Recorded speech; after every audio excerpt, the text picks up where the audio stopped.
Il y a une semaine, la France a annoncé l'envoi de blindés légers AMX-10 RC à l'armée ukrainienne.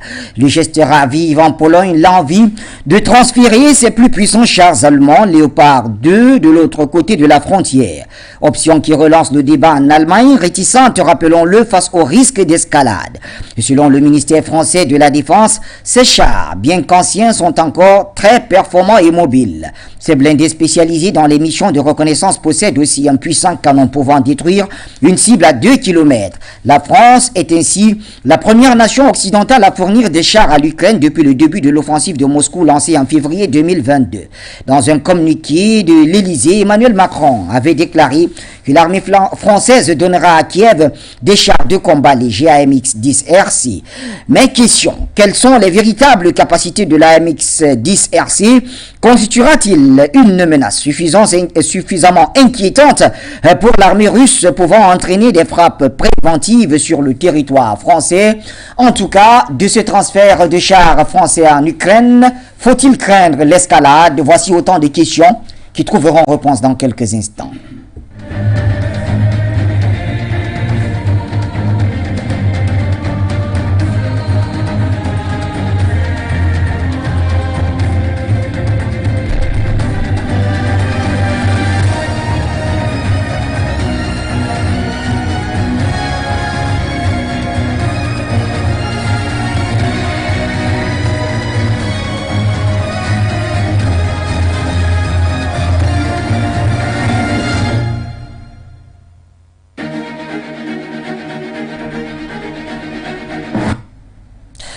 Bonsoir l'Afrique et bonsoir le monde. Bienvenue mesdames et messieurs à cette autre édition du Point sur l'actualité.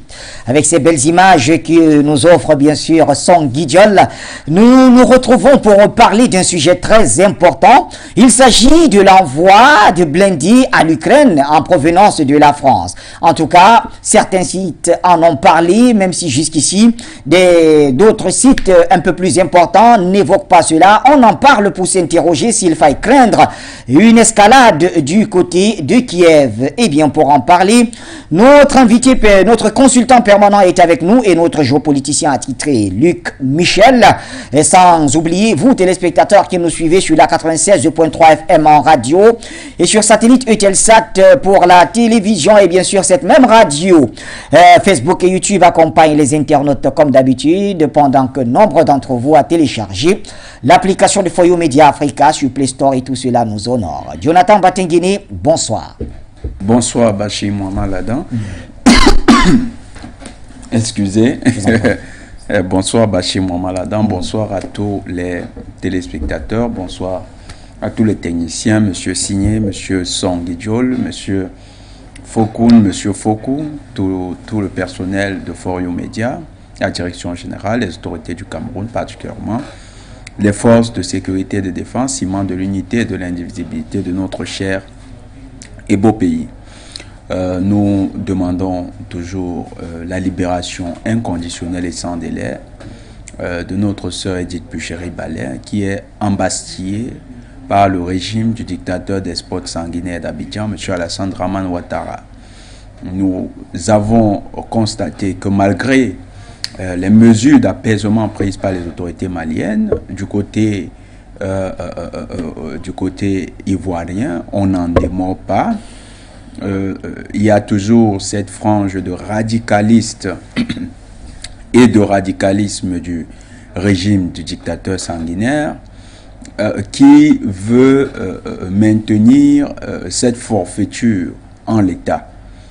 C'est le moment de la dénoncer comme telle et de dénoncer cette injustice qui est une injustice de plus de ce régime qui y est habitué. Nous disons à notre sœur Edith Puchéry, tu es innocente. Courage, courage, toute l'Afrique, tous les panafricanistes sont avec toi. Bientôt tu seras libre comme ton pays, ton peuple, la Côte d'Ivoire, l'Afrique. Merci Jonathan Batenguene. Et bien sûr, je l'annonçais dans les propos liminaires, Luc Michel est avec nous. Bonsoir Luc. Bonsoir Bachir, bonsoir à tout le monde. Il faut dire deux choses sur l'emblée d'émission. Oui. La France va bien livrer des chars AMX à l'Ukraine, mais il s'agit de matériel dépassé. C'est des chars qui devaient être détruits en France et donc qui ne sont pas une menace pour la Russie. La Russie est en train d'introduire en Ukraine des chars Armata de la dernière génération, qui eux sont des chars de 2021. La seconde chose, il n'y a pas du tout de frappe préemptive de la Russie prévue sur le territoire français, ni classique ni nucléaire. C'est une campagne de provocation qui est menée par la chaîne franco-israélienne BFM TV, qui est en pointe dans la provocation pro-atlantiste et anti-russe en France. 24 heures sur 24 BFM, c'est de la russophobie. En plein terme, elle accuse aujourd'hui un journaliste vedette de la TV russe d'appeler à des frappes préemptives sur la France. C'est tout à fait faux. Vladimir Poutine et la France ont clairement prévenu que la doctrine nucléaire de la Russie n'était pas changée. Que les frappes nucléaires, c'était une réponse à des frappes sur le territoire de la Russie. Et qu'il n'était pas question, contrairement à la doctrine nucléaire américaine, de frappes préemptives sur le territoire de l'ennemi. Très bien. Merci en tout cas pour ces deux précisions, Luc Michel. Cela nous permet de nous retourner donc vers Jonathan Batenguini. Joe, alors comment avez-vous accueilli cette nouvelle en pleine guerre comme ceci entre l'Ukraine et la Russie? On entend la France annoncer quand même qu'elle enverra des chars, cette fois-ci des blindés, du côté de l'Ukraine. Oui, il faut noter que dans le paquet de matériel militaire qui arrive à Kiev, c'est la première fois qu'on entend parler de blindés envoyés par l'OTAN, du moins des blindés de pays de l'OTAN, parce que ce n'est pas les premiers blindés qui arrivent, mais les premiers blindés made in OTAN. Par le passé, on avait des chars T-72 rénovés. Les chars T-72 étaient possédés par des pays comme la Grèce, comme la Slovaquie, comme la République tchèque, la Pologne, la Lituanie, la Roumanie, la Slovénie. Plusieurs de ces pays ont donné l'essentiel de leurs chars T-72. C'est-à-dire que c'est du matériel presque désuet? Oui, du matériel désuet, mais rénové. Ce n'est pas désuet, aussi désuet que ça. Il faut noter que la première offensive russe a été réalisée avec des chars T-72 et des chars T-80. La deuxième grande partie de l'offensive a été réalisée avec des chars T-72, T-80 et T-90. Donc, avant que de monter au niveau de l'Armata dont parlait Luc Michel tout à l'heure, on a utilisé les chars T-72 dans l'essentiel de ce conflit. Et d'ailleurs, du côté ukrainien, le char principal de combat, c'est le char T-72. C'est lui qui était utilisé par les divisions blindées pour affronter les forces armées de Russie. Donc là, on est quitté de la doctrine états-unienne qui visait à vider les stocks de l'Union soviétique, de l'ex-Union soviétique, dans les pays qui utilisaient ce matériel, et qui, du point de vue commercial, préparait la transition vers la dotation de matériel exclusivement états-unien. Parce que il y a un enjeu économique derrière que les États-Unis ont dessiné.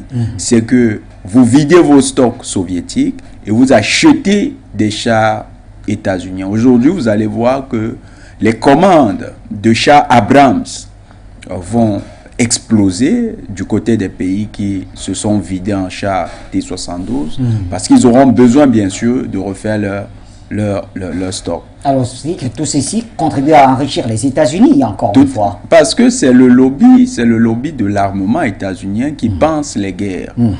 Et ce lobby pense les guerres dans le sens de son enrichissement individuel et à outrance, sur le dos à la fois de la misère des peuples qui sont victimes de ces guerres et de l'endettement de ces peuples, donc leur mise en esclavage. Parce que dans l'endettement, vous êtes condamné sur plusieurs générations à rembourser les crédits qui vous ont été faits pour les questions d'armement. Donc, il y a cette stratégie qui a été pensée par ces oligarques que nous considérons comme de véritables criminels de guerre, ces oligarques états-uniens, et c'est eux qui ont alimenté cette stratégie. Maintenant, pourquoi la France utilise particulièrement, envoie le AMX 10 RC? Ils envoient parce que la France est dans la même logique aujourd'hui. Lui, Michel a raison. C'est des chars qui sont dépassés, mais c'est des chars qui n'utilisent que des mortiers de 105 mm qui sont fabriqués en France. Parce que c'est des chars qui étaient uniquement destinés à l'usage de l'armée de terre française. Donc, la France perçoit l'enjeu économique, l'enjeu commercial états-unien et veut s'engouffrer dans la brèche pour en faire un outil de rentabilité, parce que les Ukrainiens seront donc désormais condamnés à prendre aussi des crédits en matière d'approvisionnement en obus du côté de la France. Oui. Il y a cette stratégie. Maintenant, il y a l'impact. Est-ce que les chars AMX 10RC ont la puissance de feu qui peut permettre qui peut amener l'armée russe à s'inquiéter et donc à engager dans le processus de frappe préventive, comme l'avait prévenu le président Vladimir Poutine au matin, à 4 heures du matin, heure de Yaoundé, à 4 heures. Est-ce qu'il va enclencher ce processus? Parce qu'il avait prévenu que tout pays qui interférera de manière directe dans ce conflit sera considéré comme une menace pour la fédération. Automoteurs les plus puissants, parmi les plus puissants de l'OTAN. Parce que c'est des canons automoteurs qui tirent à plus de 50 km. Donc, quel est donc le niveau de dangerosité de ces AMX-RC? Les AMX-10RC, leur niveau de dangerosité, c'est essentiellement leur vitesse, leur vélocité sur le terrain. À peu près comme... Ils vont à 85 km/h. Oui. Ils peuvent aller à 85 km/h en vitesse maximale. À une distance de 2 km. Ils tirent à 2 km, mais là, ce n'est pas... L'armée russe n'a pas besoin d'utiliser un armata pour contrer un AMX R10. Il y a énormément de véhicules blindés russes qui tirent au moins à 35 km. Au moins à 35 km. Et dont le niveau de précision est assez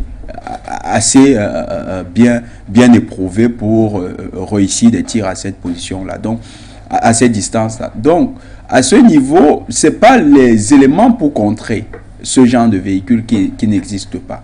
Un autre élément, est-ce que ces véhicules mettent véritablement la vie des soldats russes en danger sur le front? Pas plus que les canons César. Ça, au moins, c'est sûr. Parce que même la portée de tir détermine que c'est pour des combats rapprochés et pour des missions de reconnaissance sur des terrains qui sont peu contrôlés par l'adversaire. Oui. Donc, ce n'est pas des véhicules qui vont véritablement inverser la tendance. Mais, quand vous voyez que la France se permet quand même de prendre les devants dans cette guerre, dans ce conflit, l'opération militaire spéciale russe, quand vous voyez que la France se permet de prendre les devants en envoyant une arme qui n'avait pas été envoyée par les États-Unis, il faut bien se dire que côté français, ils sont en train de pratiquer la théorie du jeu. Et dans la théorie du jeu, ils veulent voir si la Russie en face, c'est le froussard. Donc, il y aura le froussard et il y aura le courageux. Donc, la France se prend dans le grand bloc de l'OTAN comme étant le courageux dans l'opération. Et ce n'est pas seulement la France. On a noté durant ce conflit que d'autres pays avaient quand même pris des initiatives aussi suicidaires. La Pologne, par exemple. Oui. La Pologne était l'un des rares pays à envoyer des chars principaux. La Pologne a envoyé son char principal, qui est un T-72 amélioré. Au niveau des frontières? Pas seulement au niveau des frontières. Ils ont carrément donné plusieurs brigades à l'Ukraine et qui ont été aujourd'hui carrément tous massacrés. Les Français, les Britanniques également avaient joué les suicidaires. Ils ont envoyé ces missiles Harpoon bon, ces missiles utilisés dans les eaux pour attaquer la flotte russe, c'est les Britanniques qui ont envoyé. Les drones, c'est les Britanniques. La destruction de Nord Stream, c'est les Britanniques en collaboration avec les États-Unis. Donc, il y a comme une succession de volontés héroïques, mais surtout suicidaires de la part des Européens. On a comme l'impression que, surtout les dirigeants de l'Europe, ils sont dans des velléités suicidaires. C'est comme s'ils n'ont même pas conscience du danger qu'ils font courir à leur peuple. Ils ont comme l'impression que c'est la course au meilleur larbin, un peu comme on voit souvent avec les Ouattara, les Mbalo, les Macky Sall, tout ça en Afrique. Donc c'est un peu la course au meilleur larbin. Est-ce que tu es plus larbin que moi? Non, moi je vais faire même mieux que toi. Non, moi je vais envoyer les chats pendant que vous réfléchissez à autre chose. C'est un peu ce qui se passe, même si c'est pas pertinent. C'est quand même ce que ça donne comme impression. Et ce que j'ai finalement compris, c'est que lorsqu'un pays est colonisé, il est obligé d'agir avec de telles singeries, c'est-à-dire des volontés de puissance plutôt que de réels actes de puissance. Merci Jonathan Batenguini. Luc Michel, quel intérêt a la France justement à envoyer des chars à l'Ukraine? Mais ça revient à examiner les conditions géopolitiques de ce qui se passe. D'abord, il faut dire que les dirigeants atlantistes européens, ce ne sont pas du tout des Européens, ce sont les prostituées des États-Unis. Ils font la politique américaine. Le général de Gaulle, qui ne les aimait pas, disait que c'était le parti américain en Europe dans les années 1960. Au début des guerres de Yougoslavie, dans les années 1990, le grand géopoliticien européen, le général autrichien Jordis von Lausen, disait que la participation des politiciens atlantistes aux guerres américaines en Europe, c'était une trahison des intérêts des peuples européens à long terme. Il faut en venir maintenant à la position de la France. La France avait depuis De Gaulle une position d'amitié avec la Russie qui avait commencé en 1941-44. Macron, en quelques mois, a détruit cette position à la suite de François Hollande et de Sarkozy. Il a prétendu jouer à l'ami de Poutine. Il était venu à Versailles en 2017 jouer l'ami, évidemment, de la Russie.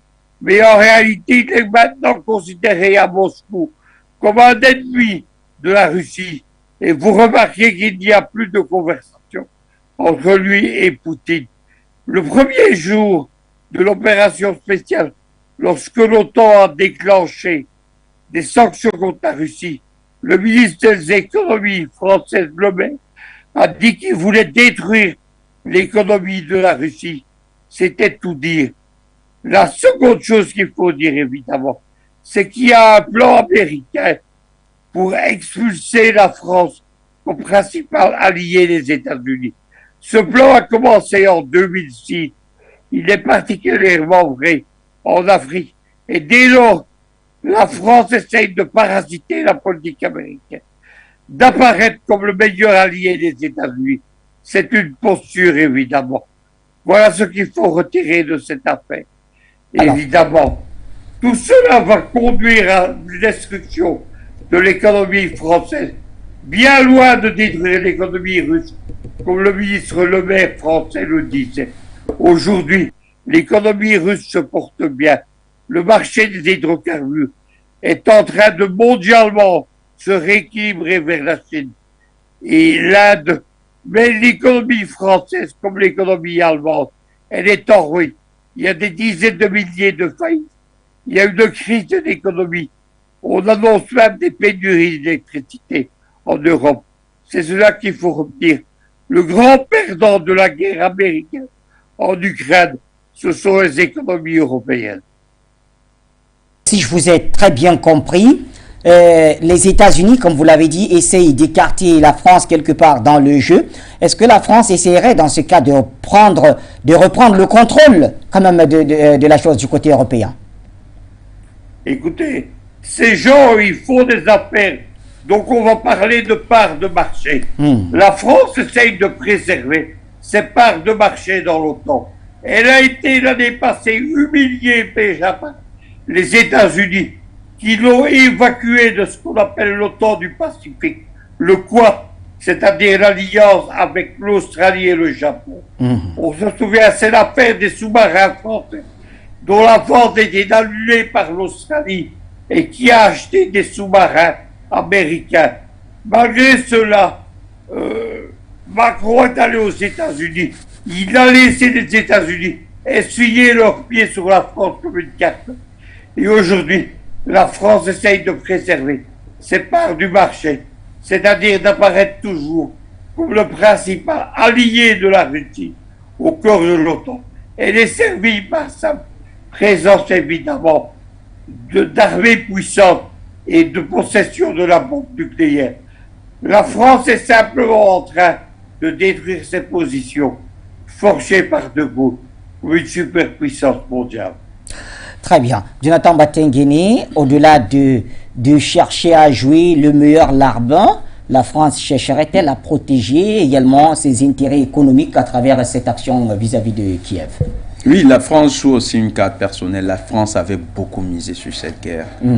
Pour une raison. La France croyait que la Quand vous dites guerre... qu'elle avait beaucoup misé sur cette guerre, est-ce que ça veut dire que la guerre était prévisible déjà? Est-ce qu'il y avait des signaux? Oui, Angela Merkel a reconnu que les accords de Minsk étaient pour gagner du temps. Oui.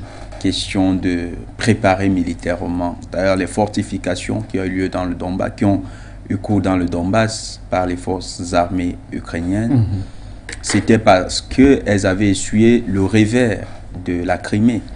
Et donc, elles s'étaient préparées pendant 8 ans à faire la guerre à la Russie.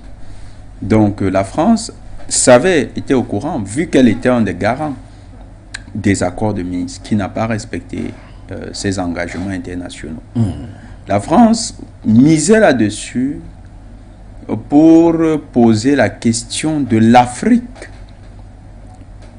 Et si la France investit au maximum dans l'armement de l'Ukraine, c'est parce que la France voudrait poser sur la table. La France se dit que toutes les guerres finissent toujours autour d'une table. C'est un principe, les gens le disent toujours, mais peut-être ne tire pas toutes les conséquences de la France. Ça veut dire qu'on finit toujours la guerre par des compromissions. Oui. Pas des compromis, des compromissions. C'est-à-dire que vous me donnez des garanties sur certains territoires et moi je vous en donne. C'est comme ça que ça finit la guerre. Qu'est-ce que ça signifie?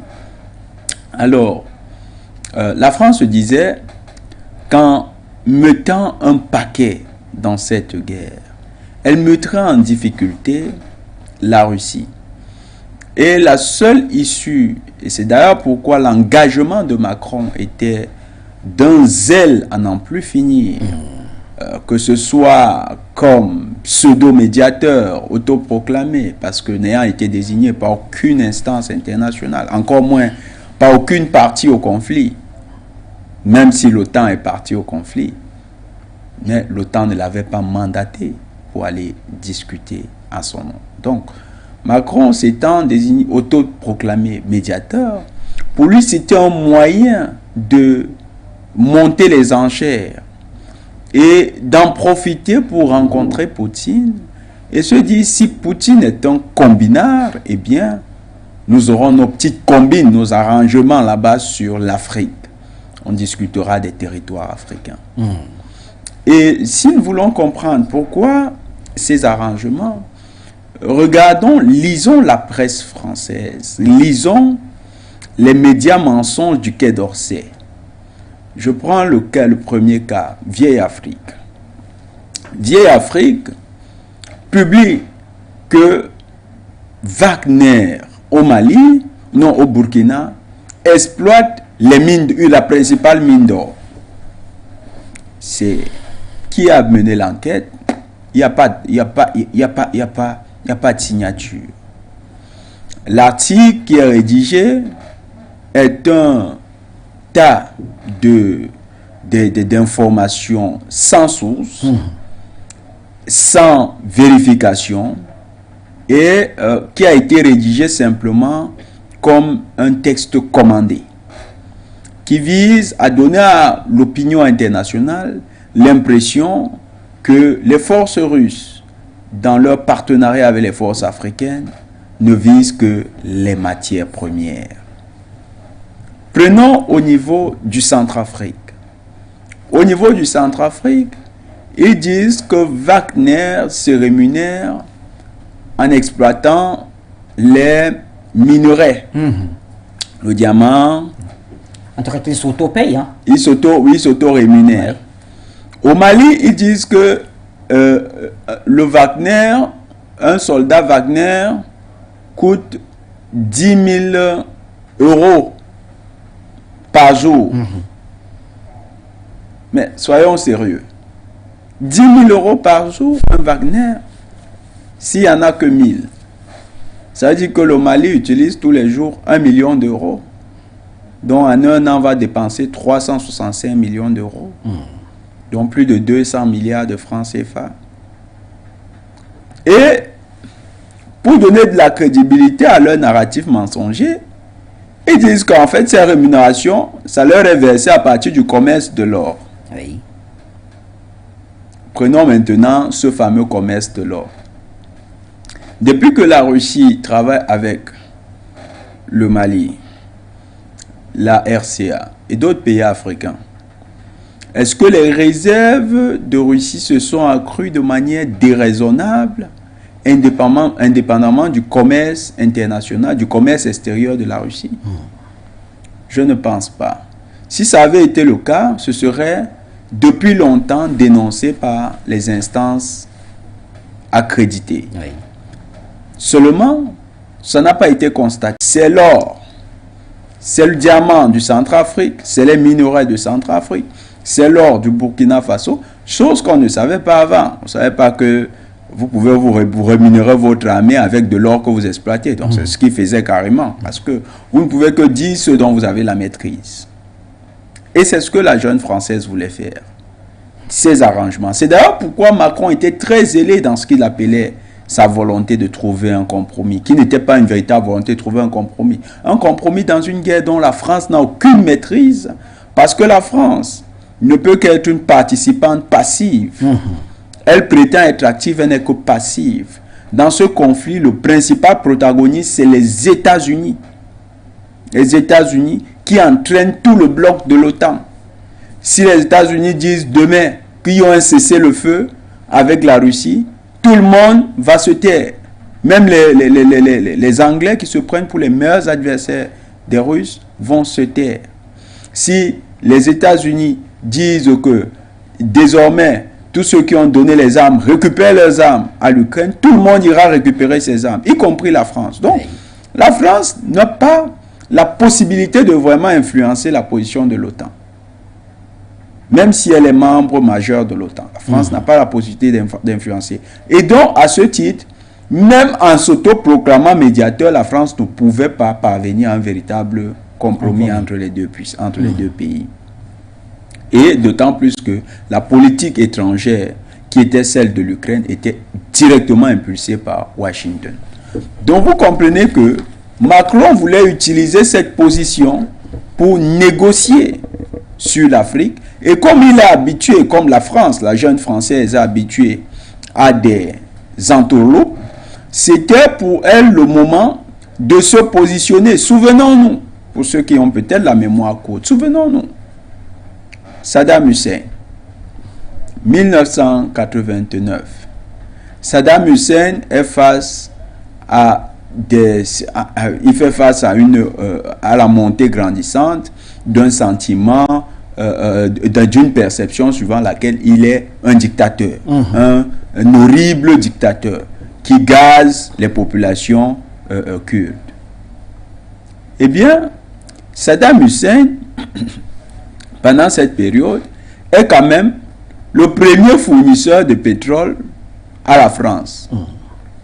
C'est lui qui permet à la compagnie Elf de faire des meilleurs revenus sur le marché du Moyen-Orient. Et qu'est-ce que cela aura comme impact? C'est que pendant longtemps, la France va être opposée à l'intervention contre Saddam Hussein. Jusqu'à ce qu'il y ait ces négociations sur le Tchad qui ont débouché sur l'arrivée d'Idriss Déby avec la bénédiction de la CIA. Et de l'autre côté, la France a cédé. La deuxième guerre du Golfe, le nom de la France, c'était aussi parce que Total faisait les affaires avec Saddam Hussein, qui était autoproclamé, qui était unilatéralement proclamé par l'OTAN comme un dictateur. Donc, ces arrangements-là nous montraient la vraie nature de l'État français. Tant qu'il y a leurs intérêts quelque part, ils s'en foutent que celui-là soit un dictateur selon l'OTAN. Ils savent que tout ça c'est du pipeau, que c'est juste donner le droit à quelques journalistes de salir un dirigeant et puis après, celui qui y croit ça l'arrange. Mais eux, ils savent que celui-là, c'est un partenaire fiable. Donc, ils voulaient utiliser cette situation. Et si Vladimir Poutine avait donné à la France le là pour que ces arrangements se passent, vous auriez vu la position française. Ils auraient changé de position, auraient dit, est-ce que vous ne pensez pas que les États-Unis en font quand même un peu trop avec cette affaire d'Ukraine? Mais comme il n'y a pas eu cet élément, ils montent les enchères. Et c'est ça le sens de cette aide militaire dont la France se targue d'être l'une de celles des plus généreuses envers l'Ukraine. En tout cas, nous avançons et nous comprenons mieux la crise ukrainienne. Luc Michel, mais que recherche véritablement l'OTAN et les États-Unis dans cette guerre contre l'Ukraine, contre la Russie, j'allais dire? Je vais vous répondre rapidement. C'est perdurer la guerre jusqu'à la dernière goutte de sang des soldats ukrainiens, sans engager les troupes de l'OTAN au sol, parce que ce serait la troisième guerre mondiale. Oui. Mais je tiens à donner deux précisions qui ont été dites précédemment. La première chose, c'est qu'il y a une propagande anti-russe spécialisée, américano-française. Les Américains ont constitué un centre spécial pour mener la guerre médiatique contre la Russie en Europe et en Afrique. C'est le Global Engagement Centre. Et la France s'est alignée sur celui-ci. À la suite du sommet de Montpellier, elle a confié à l'armée française la guerre médiatique. Elle a prévenu qu'elle emploierait toutes les méthodes, même en dessous de la ceinture. C'est un général de l'armée française, le général Yadi, qui dirige cette guerre médiatique. La seconde chose qu'il faut savoir, c'est qu'en 2014, il y avait un courant politique russe qui est dirigé par l'homme politique Sergei Glatzev, que je soutenais personnellement et qui voulait le retour de ce qu'on appelait la Novorossia. Il y a des républiques autoproclamées qui s'étaient déclarées non seulement à Donetsk et à Lugansk, mais à Odessa, à Kharkov, à Mariupol et à Kherson. Nous étions avec mon ONG et autres en train de préparer des référendums d'autodétermination à Odessa, à Kharkov, à Mariupol et à Kherson. Au même moment, l'armée ukrainienne faisait la guerre aux milices de Donetsk et de Lugansk. Il y a eu une série de batailles dans le Donbass et l'armée ukrainienne a subi une série d'humiliations et de défaites. C'est à ce moment-là que les Européens, la France, l'Angleterre et les Allemands ont proposé leur intercession et se sont lancés avec la Russie dans les accords de Minsk. Les accords de Minsk, c'était un piège géopolitique dans lequel on a attiré la Russie. Le but simplement, c'était de gagner du temps, beaucoup de temps, pour reformer et réarmer l'armée ukrainienne. C'est l'armée ukrainienne de 2021 qui n'a plus rien à voir avec celle de 2014. Et ça a été la mauvaise surprise pour la Russie lors de l'opération spéciale. Elle pensait qu'elle avait encore affaire à l'armée ukrainienne de 2014 et elle avait affaire en fait à une armée de l'OTAN. Donc voilà ce qu'il faut retenir de l'affaire. La France, c'est un des trois pays avec la Grande-Bretagne et l'Allemagne qui a constitué à reformer et à réarmer l'armée ukrainienne. Voilà ce qu'il faut retenir de toute cette affaire. Donc l'Allemagne est fondamentalement aujourd'hui l'ennemi de la Russie. Ce qu'on appelait l'axe Paris-Moscou qui existait en 1991, c'est aujourd'hui un fantôme. C'est un concept géopolitique totalement obsolète Je le connais très bien puisque j'ai contribué à l'époque à le développer. Mais aujourd'hui, mais déjà depuis une quinzaine d'années, il ne faut plus y croire et il ne faut plus attacher sur quelque chose qui n'existe plus. Luc, alors vous dites que l'Allemagne est désormais un ennemi déclaré de la Russie, et pourtant cette même Allemagne quand même se montre depuis le début de cette guerre très réticente quant à l'envoi d'un certain type de matériel à l'Ukraine. Mais tout simplement parce que en France, il y a une domination de ce qu'on appelle le parti américain. Des gens qui, soi-disant, se disaient indépendants, par exemple, comme Marine Le Pen ou Jean-Luc Mélenchon, ils soutiennent en fait fondamentalement le parti américain dans l'affaire ukrainienne. Donc, à 100%, la classe politique américaine, à part quelques marginaux, elle est pro-américaine. En Allemagne, c'est pas la même situation. En Allemagne, il y a des politiciens atlantistes, comme Angela Merkel ou le chancelier actuel Olaf Scholz. Mais il y a ce qu'on appelle des élites neutres, des militaires, des diplomates, des industriels, qui eux sont partisans de ce qu'on appelle l'orientation à l'est de l'Allemagne, c'est-à-dire un espace économique et politique qui va de Vladivostok jusqu'à Flessingue en Hollande. C'est ce qu'on appelle le national-mancherie. Ces gens-là, évidemment, ils ne veulent pas de la rupture avec la Russie. Ils savent que la prospérité allemande, elle a été bâtie sur le gaz et le pétrole russe bon marché, et qu'elle est en train d'être détruite aujourd'hui par la volonté des Américains. Dès lors, les politiciens pro-américains en Allemagne, ils n'ont pas la totalité de l'espace politique. Quelqu'un comme l'ancien chancelier Schröder, c'est l'un des dirigeants du parti pro-russe en Allemagne. Et ceux-ci représentent évidemment une partie puissante. On se souvient que le premier mois de la guerre en Ukraine, le chef d'état-major de l'armée allemande, qui est un amiral, a été limogé parce qu'il avait pris publiquement des positions pro-russes. Voilà ce qu'il faut retenir de la paix. Il ne faut donc pas confondre l'Allemagne avec la France. La France ou la Grande-Bretagne est totalement dans les mains du parti américain, mais pas du tout l'Allemagne. Bien. Merci en tout cas pour ces précisions. On va faire un tour au téléphone avec Jean Sarponou qui nous appelle des États-Unis d'Amérique. Bonsoir Jean.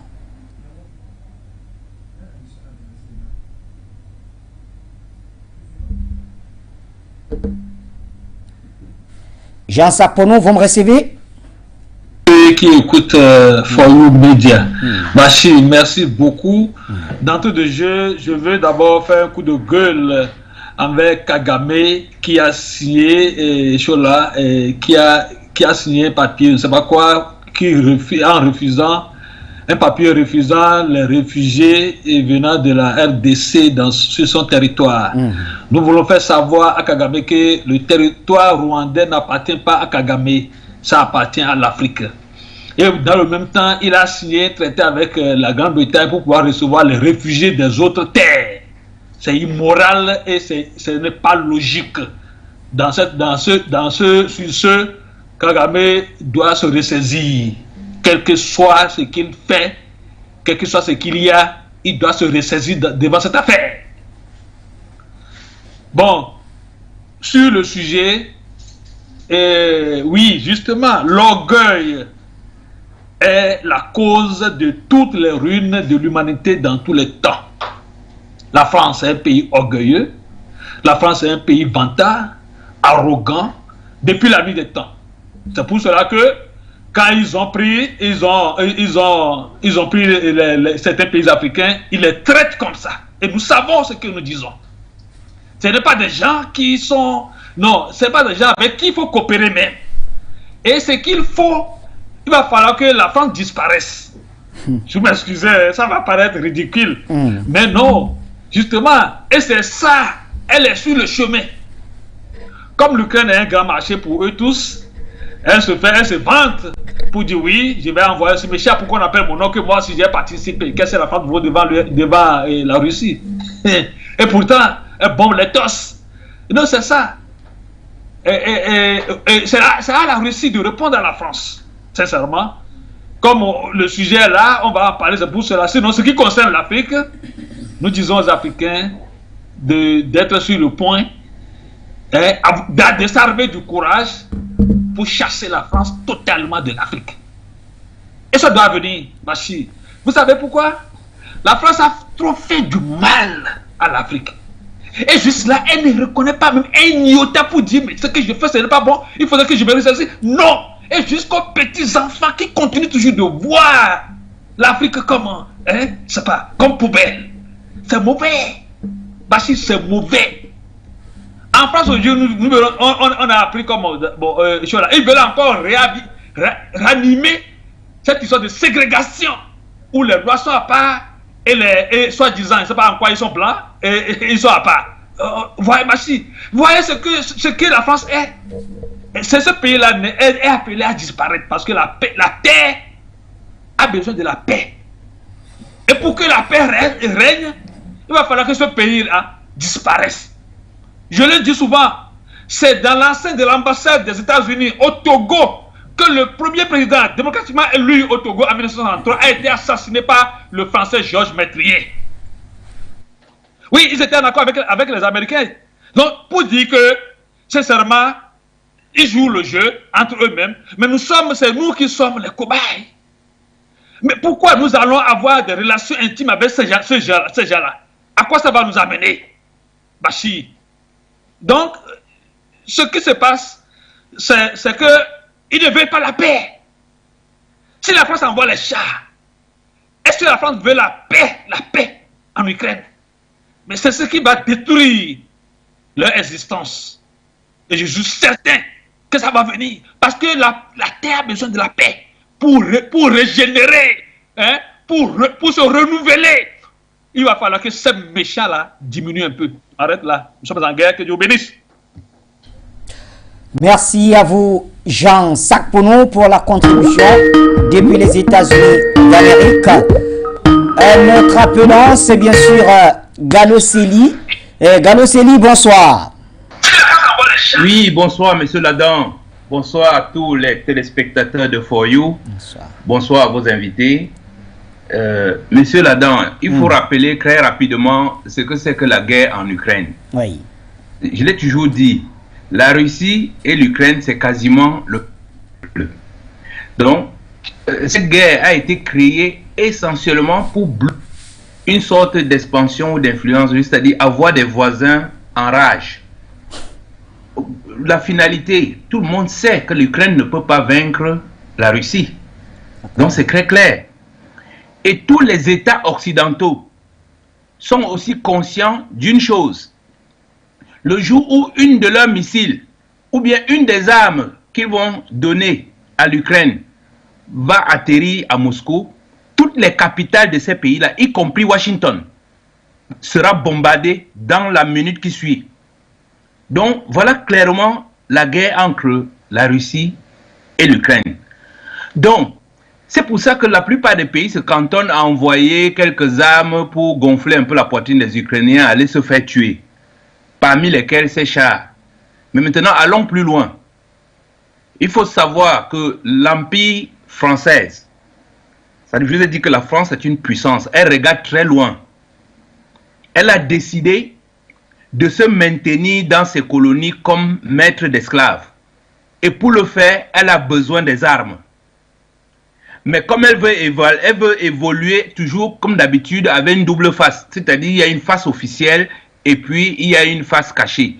Je leur dis toujours que la Légion étrangère est un groupe de mercenaires officialisés que la France a fait accepter au monde entier. C'est une armée à part qui est fait pour craquer des Africains. Donc, si demain, la France met en application son intention de se maintenir dans nos pays par la force, vous avez la preuve ici au Cameroun.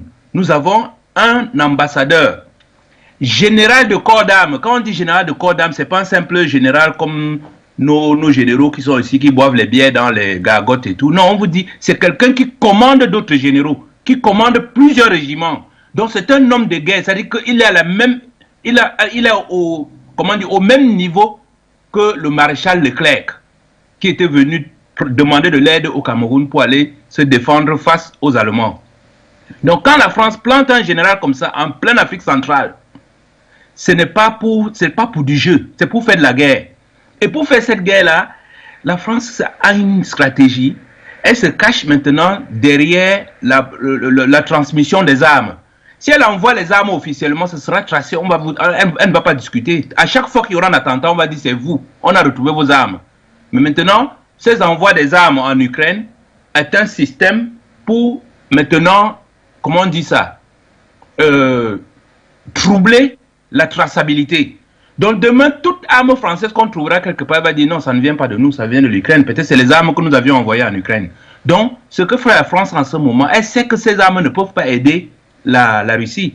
Mais le principal objectif de ces armes-là, c'est de faire en sorte que toute arme que la France enverra quelque part sur les terrains d'opération en Afrique, qu'on dise que les journalistes de RFI, de France 24 viennent dire « Oh, c'est probablement des armes qui venaient de l'Ukraine ». Je crois que c'est cet aspect important que je souhaitais souligner. Merci de m'avoir écouté. Bonne soirée à vous. Merci, cher Gallo-Célie, et surtout pour votre fidélité à nos différents programmes. On reste au téléphone. D'accord, pas d'appel inaudible. Prenons des appels vraiment clairs comme ceux de Gallo-Célie ou encore de Jean Sarpono tout à l'heure. Ça nous permet quand même d'avoir une certaine qualité d'image et c'est important. Et d'émission. Alors, Jonathan Batenguene, ma question à vous, après avoir écouté nos téléspectateurs, pourquoi est-ce que l'OTAN n'intervient pas, ne va pas à une guerre frontale directe contre la Russie, ne serait-ce qu'en se servant du prétexte ukrainien? Il faut noter que la philosophie de l'OTAN actuellement, c'est une guerre d'usure. Il faut affaiblir considérablement la Russie. Il faut réussir à essouffler, à diminuer, à menuiser les capacités militaires de la Russie pour, certainement le plan d'une intervention massive si jamais on se rendait compte que la Russie est effectivement, que l'objectif est atteint, c'est-à-dire la Russie est effectivement affaiblie. Donc, cette guerre d'usure, pendant ce temps, c'est l'Ukraine qui a la mission de mener les hostilités. Mais quand on dit l'Ukraine c'est un peu devenu comme Al-Qaïda. C'est un label, ce n'est plus un pays, c'est un label. Un label dans lequel vous trouvez des mercenaires. Les mercenaires aujourd'hui, c'est l'essentiel des forces. On parle de plus de 50% déjà des forces qui sont sur le territoire, qui sont des forces étrangères. Vous avez les mercenaires de Mossad. Mossad, c'est une PMC, une société militaire privée états-unienne. Vous avez des sociétés militaires britanniques qui sont sur le territoire. Vous avez des sociétés militaires privées françaises qui sont également là. Vous avez des Polonais, des Allemands qui sont présents. Vous avez également les forces spéciales de ces différents pays. Les légionnaires français y sont. Les forces spéciales allemandes y sont. Les forces spéciales polonaises y sont. Le SBS, le SAS, les Navy Seals et d'autres commandos d'unités spéciales états-uniennes sont sur ce territoire. Donc, c'est une constellation désormais de combattants recrutés dans diverses unités, mais également appartenant à des compagnies privées qui se retrouvent désormais en train de combattre sous le label Ukraine. Et tous ces combattants qui affluent de par le monde. On a même les combattants de l'Islamic State qui participent au combat. L'attentat qui a été l'État islamique. L'État islamique. En Syrie. L'État islamique en Syrie. Daesh. Oui. L'attentat qui a eu lieu en Crimée a été réalisé par un militant de Daesh. Un combattant de Daesh. C'est dire quel renfort l'Ukraine se dote en termes de qualité pour mener sa guerre. Et puis vous avez des combattants syriens. On a montré, j'ai vu c'est toute une brigade qui s'est retrouvée, qui est aux portes de Kiev et qui a combattu également dans la région de Kherson. C'est des Syriens qui ont été recrutés. Vous avez des Africains, on a recruté des Ivoiriens, des Sénégalais et quelques autres Africains qui se retrouvent également là-bas à combattre. Donc c'est cette constellation qu'on appelle aujourd'hui l'Ukraine. Et tout ceci se fait avec la bénédiction de l'OTAN. Oui. Parce que ceux qui entraînent, c'est justement les sociétés militaires privées comme celles britanniques, états-uniennes ou françaises, et de concert avec les États. Par exemple, dans l'utilisation des systèmes de défense anti-aérienne, je crois Strela, oui. Les Espagnols apportent leur concours et ils ont recueilli 1500 combattants dont on n'a pas dévoilé les nationalités finales, mais on dit qu'ils appartiennent à l'armée ukrainienne. Ils sont formés en Espagne pour revenir sur le territoire ukrainien. D'ailleurs, il y a un fait inquiétant pour l'Afrique, et c'est le président Boiré qui l'a relevé. Les combattants du Boko Haram se sont retrouvés en Ukraine, entraînés cette fois-là et armés par les forces de l'OTAN. Et qu'est-ce qu'ils ont ramené sur le territoire africain? Les combattants de Boko Haram sont revenus avec du matériel militaire qui, en principe, fait partie de l'aide de l'OTAN à l'Ukraine. Oui. Se pose donc des questions. Ce matériel militaire qui est généralement tracé via les coordonnées satellitaires, qui appartient à des pays qui disent être sérieux et ratifier les différents accords en matière de non-prolifération de ce type de matériel dangereux, comment ces pays ne prennent pas des mesures, parce qu'ils ont quand même le renseignement et les forces spéciales qui peuvent éliminer ceux qui sont propriétaires ou bien récupérer ce matériel-là. Comment ils n'arrivent pas à mener des actions contre le Boko Haram ou bien à intensifier la lutte contre le Boko Haram au niveau du Nigeria, du Cameroun, du Tchad? Autant de questions qui sont posées. L'OTAN ne veut pas intervenir physiquement parce que l'OTAN y a placé ses supplétifs. L'OTAN a envoyé ses forces, ses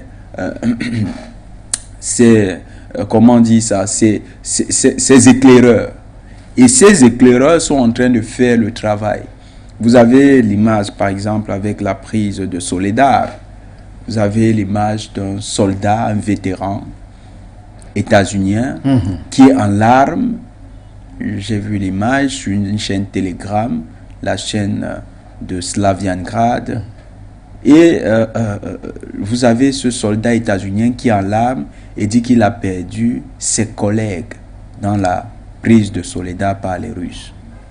Ça dit à suffire que même si l'OTAN officiellement n'est pas sur le territoire, les soldats de l'OTAN sont sur le territoire. Et ces soldats, puisqu'ils ne sont pas encore couverts par le label OTAN et qui sont encore couverts par le label Ukraine, sont dans un travail d'utilité stratégique dans le cadre de leurs opérations. Ils sont les éclaireurs d'une grande stratégie qui vise à voir, d'abord il faut sonder le matériel russe, voir jusqu'à quel niveau les Russes sont performants, quel matériel ils sont capables d'utiliser, est-ce qu'ils ont les ressources en hommes, est-ce qu'ils ont des réserves entraînées, donc il y a beaucoup d'hypothèses actuellement qui sont en train de tester. Certainement quand les hypothèses seront validées et que des résultats seront concordants avec la thèse d'une offensive, on pourrait voir une OTAN monter à l'offensive. Mais si les hypothèses sont négatives et de plus en plus on se rend compte que les patrons de l'OTAN comprennent que ce sera difficile de mener cette offensive, eh bien on ne va pas assister à la fin des hostilités, on va assister à des périodes d'intensification et de baisse des hostilités. Voilà donc qui est bien précisé. Retournons vers Luc Michel. Luc, je vais rapidement regarder un message d'un de nos téléspectateurs ici qui reflète un peu la pensée beaucoup d'Africains. Alors, voici ce qu'il me dit. En fait, l'Alliance Atlantique, OTAN, France, Allemagne, États-Unis, etc., ils sont en train de préparer une nouvelle guerre mondiale. Alors, faut-il justement redouter une nouvelle guerre mondiale à travers ce qui se passe en Ukraine? Oh ben, non, et je suis formel. Il n'y aura jamais d'intervention de l'OTAN en Ukraine. L'Ukraine, qu'est-ce que c'est? Comme la guerre française au Sahel. Ce sont des guerres par procuration. Les proxys, ce sont les Ukrainiens en mer Noire. Ce sont les djihadistes au Sahel. Mais rappelez-vous quelque chose. L'OTAN ne veut pas d'une confrontation directe avec la Russie. La Russie, c'est la première puissance nucléaire mondiale. Elle a hérité de l'Union soviétique de tests nucléaires. Poutine l'a dit il y a 3 ans. Il est capable de vitrifier les États-Unis en une heure. Évidemment, les Américains n'ont que 7000 têtes nucléaires, 7000 contre 9000. Et les Russes aujourd'hui ont les missiles hypersoniques que rien ne peut évacuer. Il n'y aura donc pas de guerre contre l'OTAN. Maintenant, la question de votre téléspectateur, elle est claire et nette. Il ne faut pas craindre donc une intervention de l'OTAN. Pas plus en Ukraine, pas plus en Méditerranée, pas plus qu'en Afrique. Les guerres par procuration, elles existent depuis la dernière décennie de la guerre froide. Que l'on se souvienne des guerres contre l'impérialisme portugais, en Angola, au Mozambique, en Guinée-Bissau et aux îles du Cap-Vert, elles ont été menées d'un côté par Cuba et des nationalistes africains, de l'autre côté par évidemment les régimes occidentaux. Mais c'est en fait une guerre qui est déjà une guerre de l'OTAN contre l'Union soviétique. C'est le même schéma qui est appliqué aujourd'hui. Il n'y a donc pas de risque de guerre maintenant. Maintenant, les géopoliticiens américains, des gens comme George Friedman, qui est le principal d'entre eux, qui est l'ancien patron de Stratford et aujourd'hui du TikTok Geopolitical Future, il prévoit la troisième guerre mondiale entre 2050 et 2070. Friedman a écrit un livre qui s'intitule Les 100 prochaines années et qui est sous-titré pour que le 21e siècle soit un nouveau siècle américain. Cette guerre mondiale, évidemment, ils veulent que les États-Unis l'abordent en position de force. Notez que cette position de force de troisième guerre mondiale, elle n'oppose pas les États-Unis à la Chine et à la Russie. Dans les plans américains, la Russie est éliminée géopolitiquement avant 2030. C'est pour cela qu'on mène aujourd'hui la guerre par procuration en Europe. Et la Chine est éliminée géopolitiquement avant 2040. La troisième guerre mondiale, elle se déroule entre les puissances qui se sont emparées des territoires chinois et russes, notamment en Asie centrale et en Europe centrale. Il y a notamment la Grande Pologne et la Grande Turquie.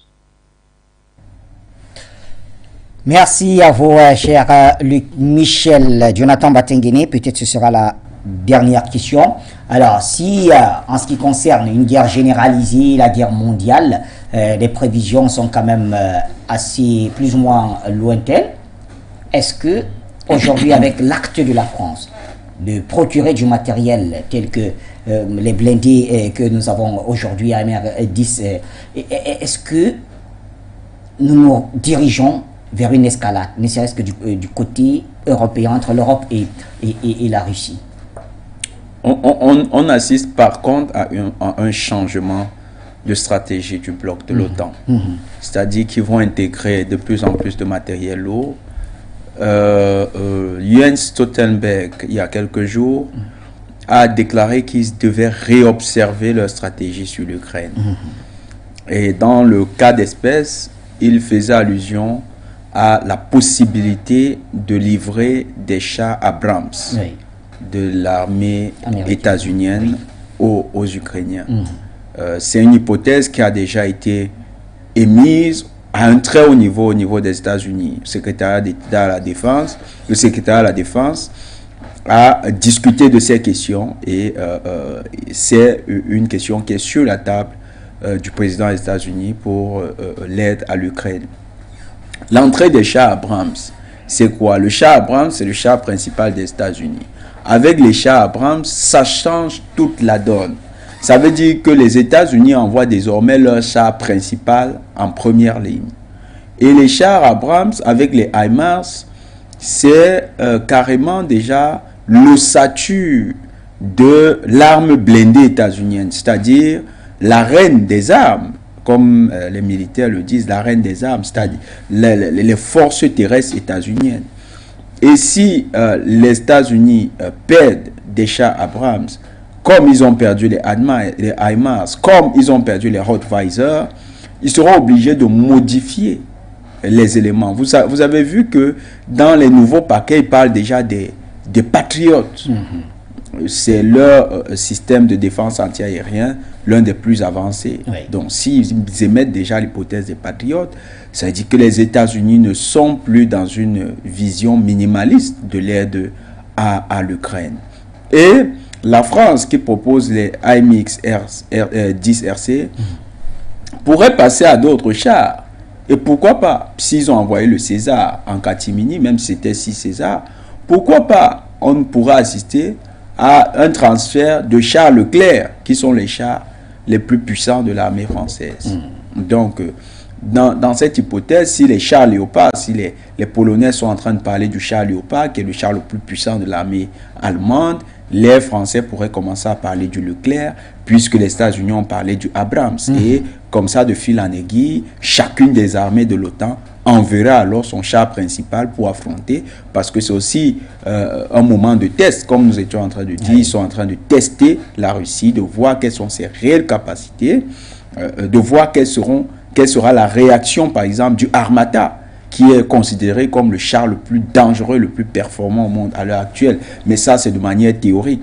Alors là, il pourrait tester en grandeur nature les potentialités du Armata. Est-ce qu'on pourrait voir ceci, comme ce fut le cas pendant la guerre mondiale, comme une nouvelle course aux armements? On est au-delà d'un scénario de guerre aux armements. On est dans une tentative d'effacement d'une puissance, d'une superpuissance mondiale. C'est beaucoup plus que simplement une course aux armements. C'est un risque d'hécatombe humanitaire. C'est-à-dire que ça pourrait déboucher sur une guerre qui annihile l'espèce humaine sur la Terre. On a dépassé le stade de l'équilibre des terreurs qui était le principe de la course aux armements. C'est-à-dire vous découvrez la bombe H, moi je vais découvrir une bombe plus puissante, et comme ça vous allez chercher à découvrir une autre. Mais là on se faisait peur par les découvertes. On se faisait peur par le type d'armement. Et je crois le dernier discours de la crainte par l'armement, c'est 2017 avec le président Vladimir Poutine, lorsqu'il présente toute la panoplie d'armement dont dispose la Fédération de Russie, en disant nos adversaires désormais doivent être au courant, nous avons la capacité de frapper partout dans le monde et nous avons les meilleures armes pour ce job. Donc aujourd'hui on est rentré dans une autre phase. Les forces de l'OTAN sont en train de tester les capacités de défense de la Fédération de Russie. Et sont en train de voir quelle est la réaction. Ne croyez pas que les tirs de Kinzhal, de missiles Kinzhal, les tirs de tout l'arsenal dont a déjà fait montre la Russie, sont restés simplement des lettres de menace à l'égard de l'OTAN. Non. L'OTAN a certainement commencé à développer des systèmes d'amélioration de son armement anti-aérien et est en train de réfléchir sur comment davantage densifier son bouclier. Vous voyez que des pays comme la Suède vont accueillir les chasseurs F-16, ils vont même accueillir les chasseurs F-35, ils vont accueillir des armes nucléaires sur leur territoire. Or, la Suède, ça a un jet de pierre de Saint-Pétersbourg. Oui. Vous avez des pays comme la Finlande qui vont perdre leur statut de neutralité. Il y a encore quelques jours, on leur demandait d'intégrer l'OTAN, que la lettre est déjà posée sur leur table. Il faut qu'ils acceptent d'intégrer l'OTAN.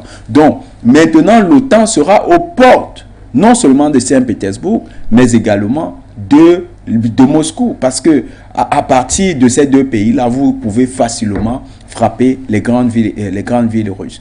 On est entré dans une phase où l'OTAN, quoi qu'on se dise, c'est vrai, lui qui peut être sceptique, mais moi je pense que c'est comme ça que les généraux français se sont trompés en 1939 en disant les Allemands ne tenteront jamais d'attaquer la France. Les Allemands n'attaqueront jamais parce qu'ils ont encore, c'est tout frais, la défaite de 14-18.